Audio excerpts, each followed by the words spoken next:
A sacrifice is a tactical, calculated decision to lose material for immediate or long-term success.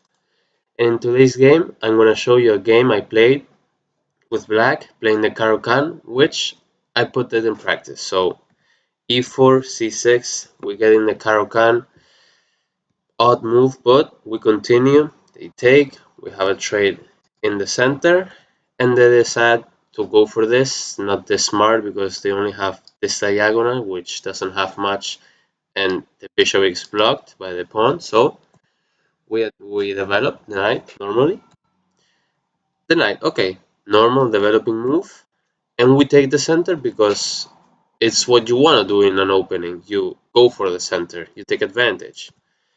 And now this is the not move. I didn't decide to take immediately because the knight has 1, 2, 3, 4 squares, and 1, 2, 3. I can get them. So I didn't decide to take right away. I waited. I decided to pin the knight. They defend, which is good, and I attack the knight. They went away, which is a smart decision, and now I went for the knight because now destabilize the position. They take, I take, and now I should have gone here, sorry, here, but I went here. So we got an exchange, queen got out, it's not too bad, they castle long, and we castle short. Now we have an attack on this side of the king. So this is a bad move because after the exchange, boom, completely open file. We try to put the rook in the center in the d file. Not the best move. This bishop is actually useless from the beginning of the match, and this is not the best precise move. But I saw that this knight here could have some really cool. Maybe this sacrifice would work. So still works for me. I decided to sacrifice because if they cannot take, because if they take, or rook will take the queen immediately. So they didn't accept it, which is what you should do. And now we attack, fork, rook, and the queen. Queen has to move. Now the queen is completely gone because if we take the rook here, we X-ray the queen and the king. So it's like we're winning. They take, obviously, check. They cannot come here, so they move. What checks what other checks do we have? Easy, the queen. It moves, and now, boom, checkmate. This game, I got rated 2400, 2400 estimated ELO, and let me check in the beginning. I got 89.5 precision, one great move, which was the knight sacrifice. They didn't accept, but still sacrifice. And let me see the precision. I got a precision of 96.3 in the opening and 86 in the middle game. Wait, let's go for the second game. Wait. So, they decided again, we go for Caro-Kann because they go with e4. I always respond with Caro-Kann. Normal developing move. This is good. They take, accept. And now we decide to pin the knight to the queen.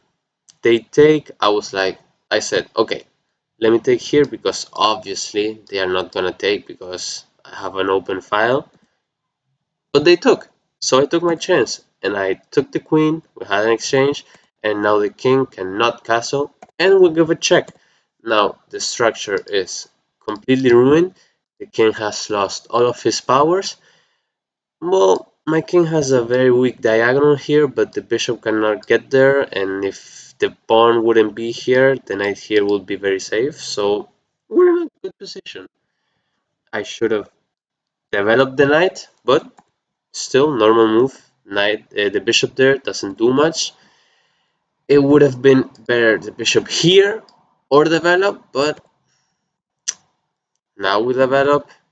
They kick us out. At this point, if you're winning trade material, we're not technically winning that much. You can see that we're 0-0, we're equal, but the king is horrible here. So we decide to go. We check the king, we pin, and now if there's an open file, you should take it because rooks likes open files. We castle. Now we decide to double up rooks so we can check the king, but king moves, we don't care. We still go for it.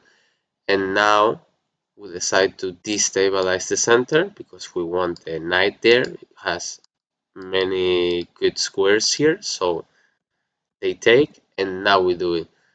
I could take, it's covered by the bishop, but since they can take and we can recapture, we have no problem. We just take.